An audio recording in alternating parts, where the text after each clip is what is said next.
আৰু আজি ভিডিঅ'টো মই যিটো ঘৰৰ পৰা আৰম্ভ কৰিছোঁ, ধুনীয়া যিটো ঘৰৰ পৰা আৰম্ভ কৰিছোঁ, ইউনিটি উইথ দ্য ব্লাড ডোনেটছৰ বাৰ্ষিক অধিৱেশন আছে, গুৱাহাটীলৈকে যাম আৰু আপোনালোকক সম্পূৰ্ণ পৰিৱেশ দেখুৱাই দিম। সেয়া স্কচ, যিটো ঘৰৰ স্কচৰ ভাজে বেলেগ হৈছিলোঁ, স্কচৰ ভাজিল ৰঙালাও আনিছিলোঁ।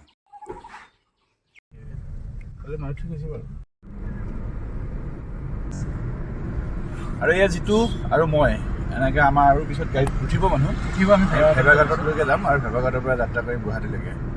আৰু আজি আমাৰ কিমান বাৰ্ষিক হ'ব? পঞ্চম বাৰ্ষিক বৰ্ষপূৰ্তি অনুষ্ঠান গুৱাহাটীত হ'ব এইবাৰ। পোনপ্ৰথমবাৰৰ পৰা গুৱাহাটীত হ'ব। আমাৰ আগতে মংগলদৈত হৈ আছিলে আৰু গোটেইখিনি নাম প্ৰায় 50জন।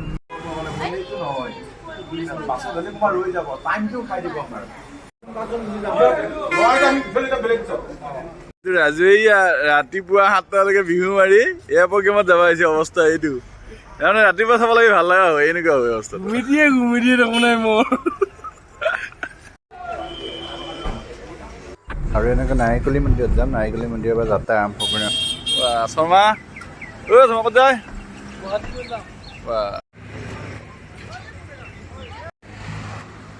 আৰু সেয়া মন্দিৰত এটা সেৱা কৰি আমি আগবাঢ়িম গুৱাহাটী অভিমুখে। আগত আছে দেখোন যে ডিনাৰ।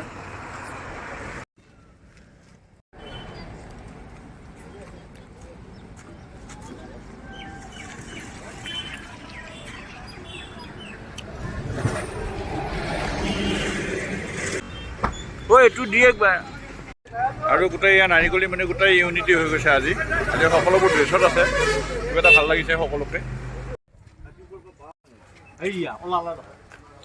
ৰুমুৰা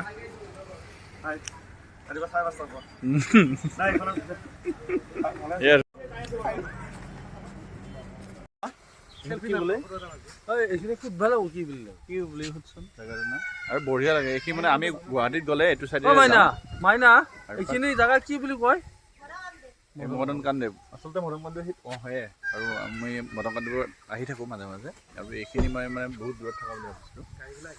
আৰু এয়া ইউনিটি আজি পঞ্চম বাৰ্ষিক অধিৱেশন আছে, তালৈকে যাম গুৱাহাটীলৈকে। আপোনালোকক কৈছোঁ আগতে। আৰু এটা ধুনীয়া পৰিৱেশত ৰৈছোঁ আমি। আৰু আমাৰ গাড়ী সোপা আহি আছে।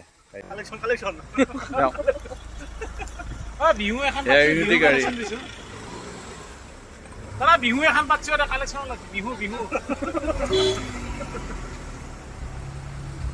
বিহু কালেকশ্যন বিহু এখন পাতিছিলোঁ ইয়াতে।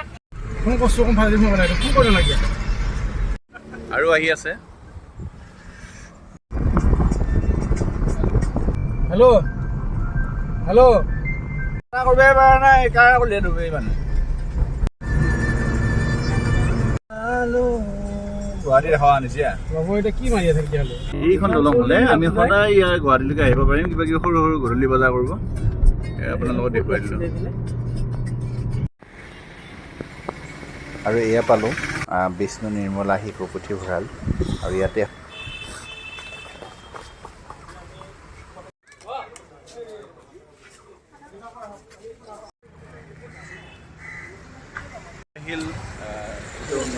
খেলপথাৰৰ কাষতে এই পুলিচ থানাটো আছে, তালৈকে গ'লোঁ। আৰু ট্ৰেফিকৰ যিহেতু পাৰ্মিশ্যন ল'ব লাগে আৰু ট্ৰেফিকৰ কথাও জনাব লাগে যে এৱাৰনেছ প্ৰগ্ৰেম এটা আছে, গতিকে আপোনালোকক দেখুৱাই আছোঁ।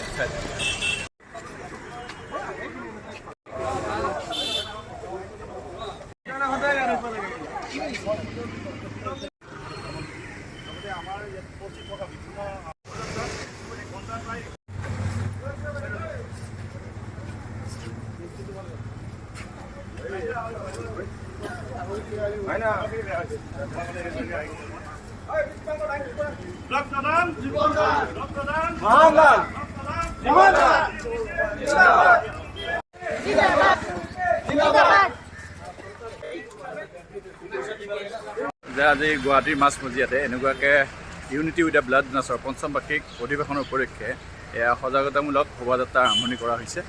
আৰু এই যে দেখিছে আপোনালোকে ইউনিটিৰ সদস্যসকলে শোভাযাত্ৰা কৰিছে, তেওঁলোকে কিছুমানে 20 বাৰতকৈও অধিক ৰক্তদান কৰিছে। আৰু সকলোবোৰ ৰক্তদাতাই আজি এনেকুৱাকৈ এই অধিৱেশনত, গুৱাহাটীৰ উজান বজাৰৰ অধিৱেশনত সকলোবোৰ মিলিত হৈছে। আৰু আপোনালোকক সম্পূৰ্ণ পৰিৱেশ দেখুৱাই আছোঁ। চাই থকাৰ বাবে ধন্যবাদ জ্ঞাপন কৰিছোঁ।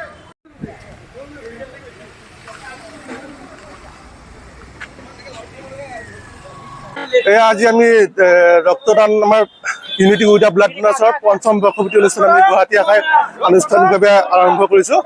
এয়া আমি এটা সজাগতামূলক ৰেলী আৰম্ভ কৰিছোঁ। আমাৰ হতাশিল খেলপথাৰৰ পৰা আৰম্ভ কৰি দীঘলী পুখুৰীৰ পাৰেৰে আমি এটা ৰেলী সজাগতামূলক ৰেলী আৰম্ভ কৰিছোঁ। এইটোৰ উদ্দেশ্য হৈছে আমি মানুহক সজাগ কৰিব বিচাৰিছোঁ যে এটোপাল ৰক্তই মানুহ এজনক জীৱন দান কৰিব পাৰে। আমি যে সুস্থ হ'ব মানুহ এজনে যে 3 মাহৰ মূৰে মূৰে ব্লাড দিব পাৰোঁ তাকে প্ৰমাণ কৰিব বিচাৰিছোঁ।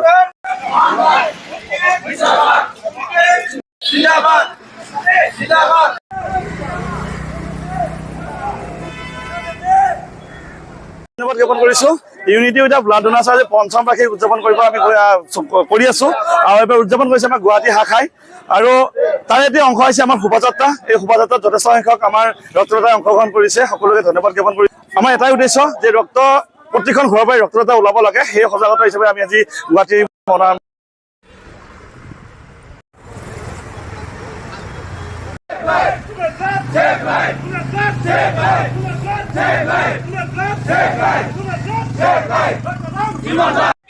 আৰু লতাশিল খেলপথাৰত এনেকুৱাকৈ ক্ৰিকেট খেল চলি আছে ইটো চাইডে আৰু পৰিৱেশটো ভাল লাগিছে আপোনালোকক দেখুৱাইছোঁ। আৰু ইউনিটি উইথ ব্লাড ডোনেশ্যনৰ যিসকল সদস্য দেখিছে আপোনালোকে সকলোৱে বহুবাৰ ৰক্তদান কৰিছে আৰু বহু সময় তেওঁলোকে ৰাইজৰ বাবে দিছে।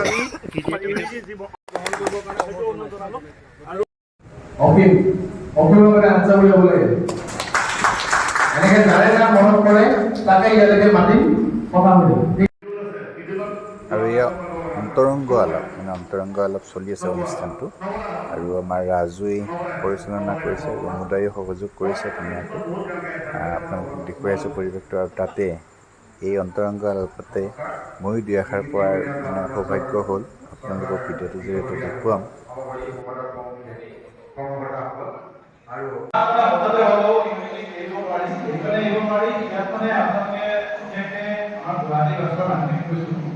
আপোনালোকে যদি দৰঙৰ গোটেইকেইখন মুখ চাই তেতিয়াহ'লে আমাৰ দৰঙৰ গোটেইখিনি প্ৰতিচ্ছবি তেওঁলোকৰ মাজতে দেখা পাব। গোটেইখিনি মানুহে ক'ৰবাত নহয় ক'ৰবাত কিবা নহয় কিবা তেওঁলোকে সামাজিক ক্ষেত্ৰত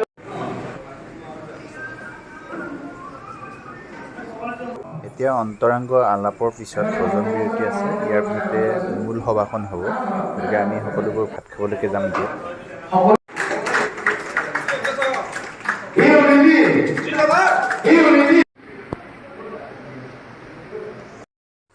আৰু ভোজন বিৰতিৰ পিছত এয়া মূল সভাখন আৰম্ভণি কৰা হ'ব।